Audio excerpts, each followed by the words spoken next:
Hi, this is Brooke for MeatRx. I'm a carnivore coach here at MeatRx. And today I have another Brooke, Dr. Brooke Miller, who not only is a physician, but he's also president of the U.S. Cattlemen's Association. And he's going to explain to us what his own journey is with the carnivore diet. Hello, Dr. Miller. Brooke, nice to meet you. Nice to see you and meet you, Brooke. Great, by the way. Yeah, great name. Thank you. So I'm curious. You were on ground cattle for a long time, maybe your whole life. So, Yeah. And I'm curious what brought you to the carnivore diet specifically. Well, like you say, I have been around cattle my entire life. I grew up raising cattle ever since I was knee high to a duck. I loved raising cattle. I used to do it. One of the great pastimes that I had with my father growing up. And I've always liked beef. Went to medical school, traditional type things, graduated in 1986 from University of Virginia. And, there's certain things that you learn in life that are very profound. And one of the most profound things I ever learned in life was the very first day of medical school. One of the professors got up and said, "Half of everything we teach you in medical school will later be proven wrong. We just don't know which half." And I didn't really believe him at the time, but I do now. But anyway, I've always been an athlete and athletic. Sort of got out of it when we had kids and I was chasing kids around with their sports events and whatnot. But sort of getting out of shape. I was always in pretty good shape, getting out of shape a little bit. Started eating healthier, started thinking more about nutrition differently than what is taught in medical school and what the mainstream media pushes and what a lot of America pushes. And was fortunate to meet Dr. Baker at the United States Cattlemen's Association meeting in 1986 in Billings, in 2018 in Billings, Montana. Actually, it was 2017. In September of 2017, he was one of our featured speakers at the United States Cattlemen's Association. And I've just sort of been following him and some other people that I feel are nutritional gurus that don't spout the same old, and started reading about it, thinking about it. And so basically it's Dr. Baker who pushed me over the edge to become a carnivore. January 2nd, 2018, my wife and I started our journey on a carnivore diet, and it's been one of the greatest things in my life. And I'm just so thankful that I met Dr. Baker. Were you suffering with anything particular, or were you just seeing that this made sense to you, so you wanted to try it? Well, I've always been an athlete and never tried to eat. I'm almost 60 years of age, and I never tried to. Never wanted to act old, but I started feeling old. Couldn't believe it. My blood pressure went up. I didn't want to accept it at first. But finally, I went on losartan for blood pressure, for hypertension. I wasn't really overweight, 5, 6, 7, 8 pounds overweight. Tried to eat a pretty good diet, but I would still eat some processed food, some sugar and some sweets from time to time, probably more often than I should have. And I was feeling stiff, wasn't sleeping well, not feeling mentally clear, and just not real satisfied with how I was feeling. My blood pressure was high normal, even on antihypertensive medication. So, but within probably, I can't remember the exact date, but I just remember after being on carnivore for a period of time, it may have been 2 weeks, it may have been a month, may have been 2 months. I can't remember. I remember getting out of bed early one morning and jumping out of bed, and my ankles weren't hurting, my Achilles tendons weren't stiff, my shoulders weren't stiff. I felt like I'd been up all day and had warmed up for an exercise. So that was the first thing that hit me. And then I was working outside in the yard one day, doing some weeding or something in the flower garden or something, and bent over, was working, and I stood up, and I got dizzy and lightheaded. I said, "What's going on here?" And so I went in, and I had my wife, who's a nurse practitioner, checked my blood pressure, and it was like 90 over 60 or 50 or something like that. And I must have been orthostatic. And so I got off blood pressure medicine, and my blood pressure stayed down ever since. Mental clarity has improved tremendously. My sleep has improved. No longer stiff and sore when I get out of bed. And I do competitive CrossFit. At least I used to do competitive CrossFit. I just do CrossFit now and exercise. And I noticed that I didn't need to warm up for 20 or 30 minutes before doing a workout. I could warm up in 2 or 3 minutes, just stretch a little bit, and I was ready to go. So it's been a huge benefit for me, emotionally, mentally, and physically, and got me off blood pressure medicine. Everybody asks, well, what happens to your cholesterol when you eat all that meat? And my first answer is I really don't care. Because I've gotten over the cholesterol theory of medicine and heart disease.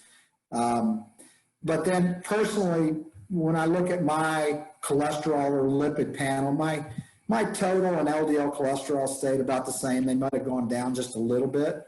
But the dramatic thing was I must have been having some insulin resistance because my triglycerides were in the mid to high 200s before I went on Carnivore, and my HDL cholesterol was like 34, 32. I checked blood work 3 months into it. My triglycerides had dropped to 50, and my HDL cholesterol had over doubled. It was like 76, something like that. So that was just more evidence to myself that this is a very, very healthy diet and a way of life and whatnot. And the mental clarity part, I'm very in tune with that because I have a strong family history of Alzheimer's dementia, and I've become convinced that a low-fat diet and a high-carb diet is deleterious to one's brain. I just feel younger as far as my, when you're a kid, everybody used to marvel at my memory and my recall. And I feel like that again. I feel like my recall is almost instantaneous. I don't have to struggle to try to remember things. So it's really improved my memory as well. Those are great results. It just feels so good to feel good. Yeah.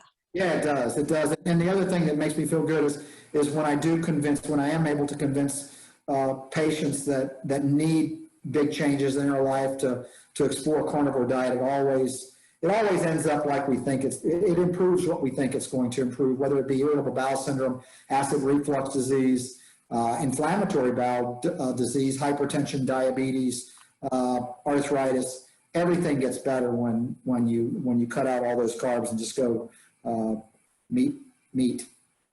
Yeah, simple as meat. It's like we were all hoodwinked for so long about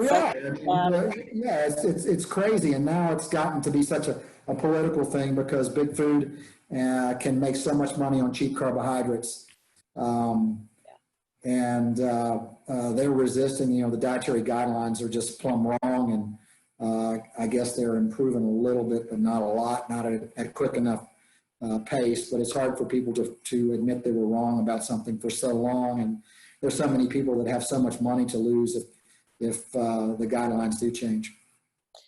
Well, in your practice as a physician, you're able to reach so many people.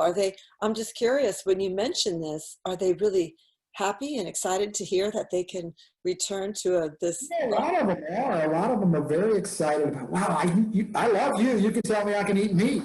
I talk to them about their diet, and they tell me, a lot of them tell me, I eat a healthy diet, and then we break down what they're actually eating, and I have to point out to them, how they're not eating a healthy diet, and they're shocked, to be quite honest. I tell them that before I get started, I said, you're going to think I'm crazy, but I'm going to tell you something you probably never heard before, and we talk about it, and we talk to science about it, and what happens, and I think most people believe me. A lot of them just can't get over the fact that you don't need fiber, don't need vegetables. And many people aren't willing to give up, the processed food because it's so addictive and whatnot. But the ones that do are extremely happy and have tremendous results. Yes, I'm sure that people really are skeptical when they hear about that they really aren't. It's not necessary to eat fruits and vegetables. I mean, I was. Yeah, because everybody's heard. There are a couple of things that I try to get my point across with. I tell them, I graduated from high school in 1978, and I said, some of them are my age, and I said, just think back to 1978 and what people look like in 1978.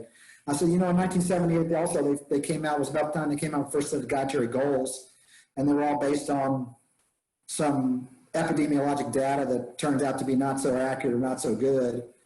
And I tell them the whole story, and hopefully that helps them understand a little bit. But when you look at what people look like today, you look back at your old high school yearbooks, and the kids that were fat in high school back then would not even be considered fat today, or overweight. And so that hits a lot of them at home. They can see that. I also tell them, we raise cattle, and also tell them, I said, when we want to fatten our cattle and slaughter them, we give them grain.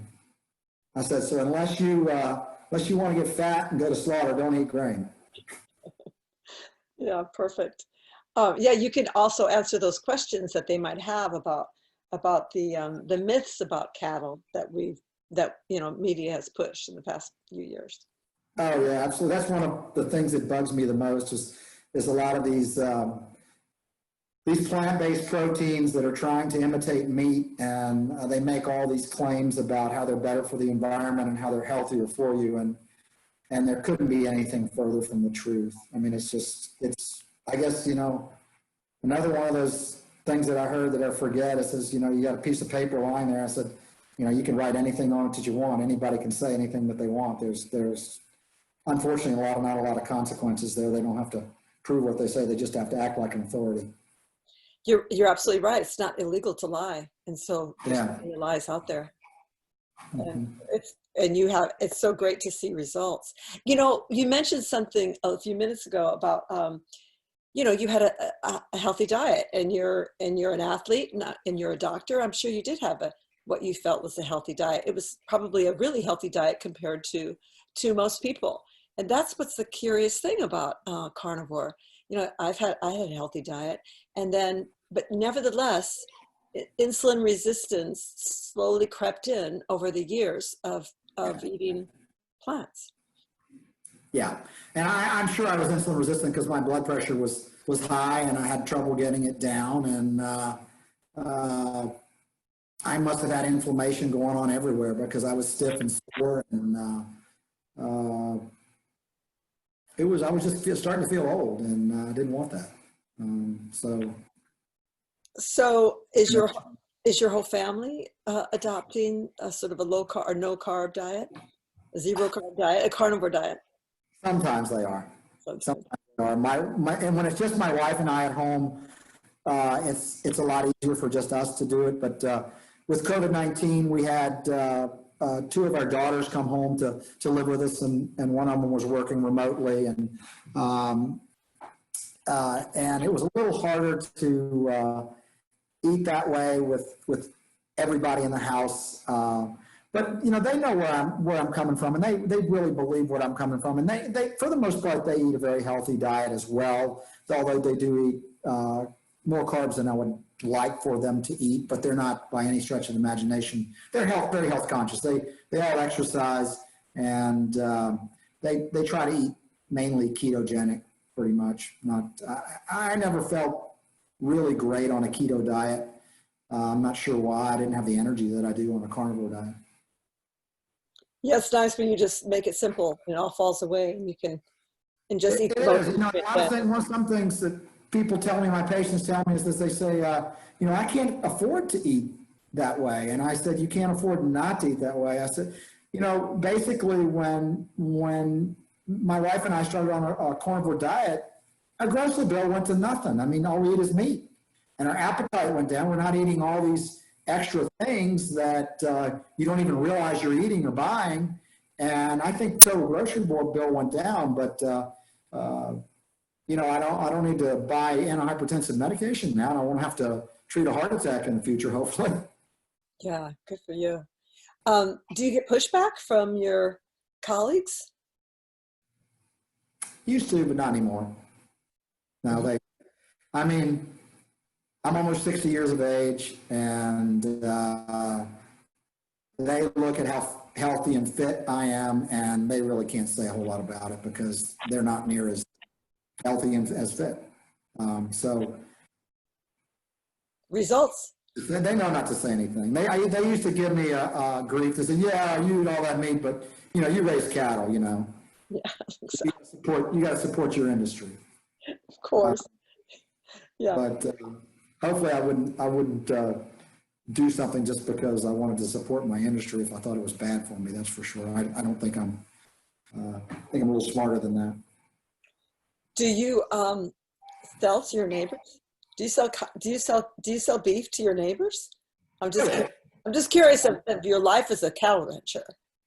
Well, we're pretty much breeding stock. We have pure Angus, and we sell most breeding stock. But you know, we do have animals that we don't want to put into the breeding herds that are great as far as they taste, but they have this trait or that trait that are not quite as good. Or and to be quite honest, the markets aren't really that great in the cattle business right now. They're actually very bad, and so there's been a huge interest in the general public in buying beef direct from farmers. So we've been doing some of that.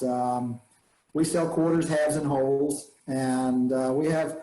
I mean, people call me that I've never even heard of that want beef, and I don't know. They hear from somebody, or hears from somebody, or hears from somebody else. I guess. I mean, it's no problem selling beef now. That's for sure. Directly to consumers because they're very worried about their food sources.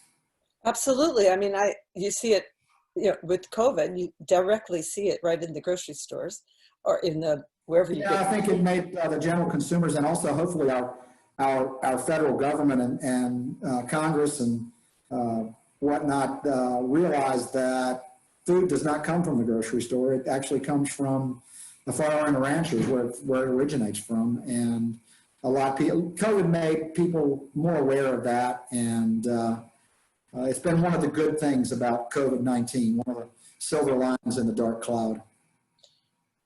Well, you know, I myself have have been anxious about what the situation is for the beef industry. Are you hopeful about that? Yeah, I'm hopeful.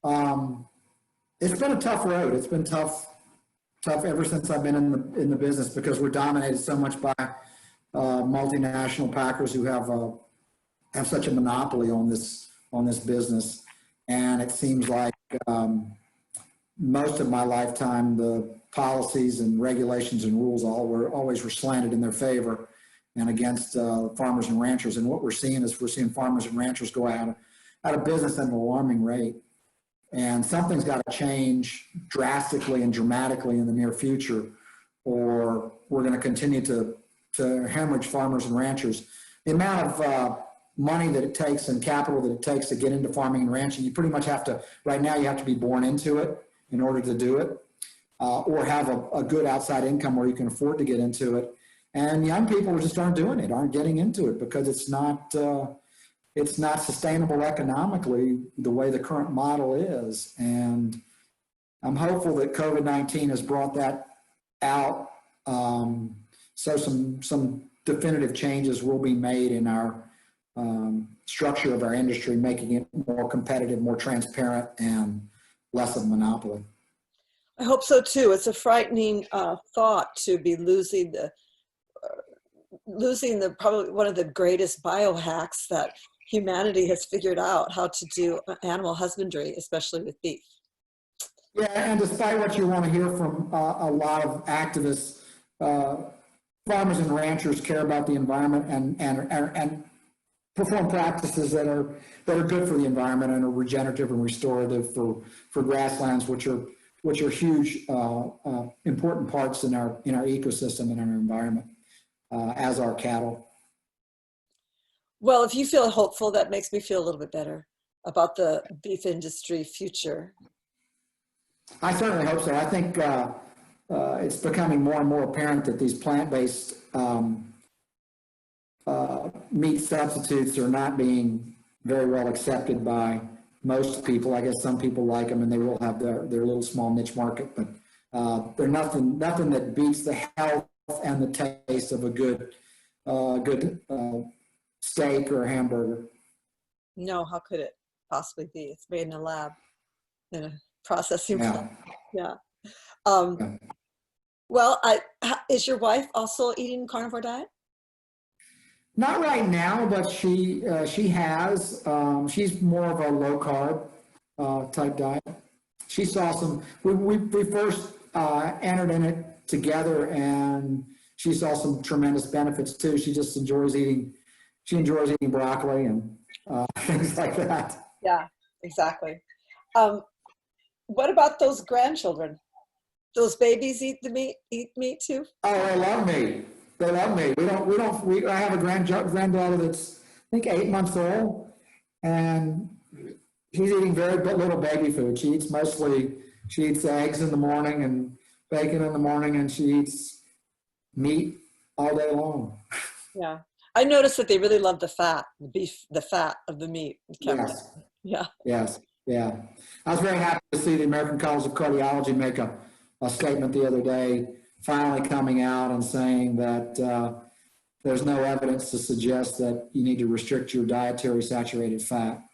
Yeah. So hopefully that'll convince more physicians that meat is not bad and does not need to be restricted. Yeah, that was great that study came out. I mean, the media hasn't picked it up, but hopefully MDs will. Yeah. Yeah. Yeah, absolutely.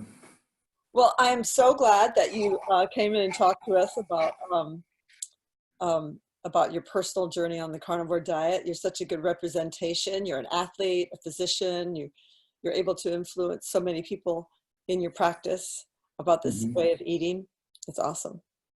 Well, great. I would encourage all of our viewers to, if they enjoy eating meat and want to continue to eat meat as a healthy diet and have plenty of good sources, to go to our website, uscattleman.org, and see how they can get involved. And we have some petitions that they could sign if they're interested. One called 5014, which requires the monopolistic packers to be more competitive in their bids and go out and participate in the open market as opposed to their captive supplies that they have now. And they can always donate to our organization. Our organization is a members grassroots organization that is promoting basically anything that is beneficial financially and otherwise to cattle producers and feedlot operators and backgrounders all over the country to ensure that we have a good, healthy, safe supply of food and meat for this country and for the world. Great. That's great. Thank you for that. And can they find you on social media? Are you on Instagram? Yeah, U.S. Cattlemen's has Instagram, the United States Cattlemen's Association on Instagram, Facebook, and Twitter. Great. And what about you, Dr. Miller? Can they find you personally? They can follow me on Facebook on Ginger Hill Angus or Brooke Miller. Brooke Miller MD is my Twitter, and I'm on Instagram also. Ginger Hill Angus is our cattle ranch. We have a website, gingerangus.com, and I also have a Facebook page for Ginger Hill Angus. Very good. Very good. Thank you again. Hope we meet in the real world after the COVID. Where are you from? California? Yeah, I'm in Northern California. I'm about an hour north of San Francisco. Oh, that's beautiful. I've never been to Northern California, but I want to go sometime. Oh, there are beautiful ranches around here. A lot of ranch land where I am, all around me. Well, I don't know if you know, well, you probably don't know her, but one of our staff lives in Northern California, Kelly Fogarty. She's from Western Sky Strategies, and she's a cattle rancher in Northern California. I'm not sure what the name of her ranch is. Yeah, Kelly? What's her name? Kelly Fogarty. Fogarty. Actually, she's not married, so I don't know if she changed her last name or not. She probably did. And so she's got a ranch, probably not that far. I mean, this is really ranch country around here. Yeah, I would say it probably isn't very far from you. You should hook up with her. Maybe she could hook you up with some good beef. Yeah, I will. I'm going to write her name. Kelly Fogarty. Yeah. You could get her contact information on our website, uscattleman.org. She's Okay. part of the staff, and she's a rancher in Northern California, and I'm sure she'd probably love to see and show you her ranch. I'd And love that too. I'd love to meet you and show you our ranch too. Oh, that sounds good. Yeah. I love cow ranches. I love cows. Yeah. No, it's great. I've traveled all over the country looking at cattle all over the country and ranches, and it's a great way to see the United States. You meet a lot of great people, and it's just a great way to see the United States. I've always been a country guy. I'm not a big city guy. Well, I really appreciate ranchers. I mean, they do the hard work, and they've been getting a sort of a rough deal lately in the press and for some time now. And without them, we wouldn't have like I think the best food that we can eat, the ruminants. Yeah, I think food safety, food security is a national security issue, and that's one of the reasons why I'm so active in the United States Cattlemen's Association. And I have the greatest respect for cattle ranchers all over the country. That they're some of the hardest working, smartest people, and it's a tough business. And to make a living at it, they've got to be really smart, hardworking people and great managers. And they're some of the best people that I have had the occasion to meet in my lifetime. Yeah. Thanks, you ranchers. Thanks for all the work you do. And thanks again, Dr. Miller, for spending the time with us and explaining that situation. It's my pleasure. It's my pleasure. Yeah. Okay. We'll see you soon, maybe. All right. Bye-bye.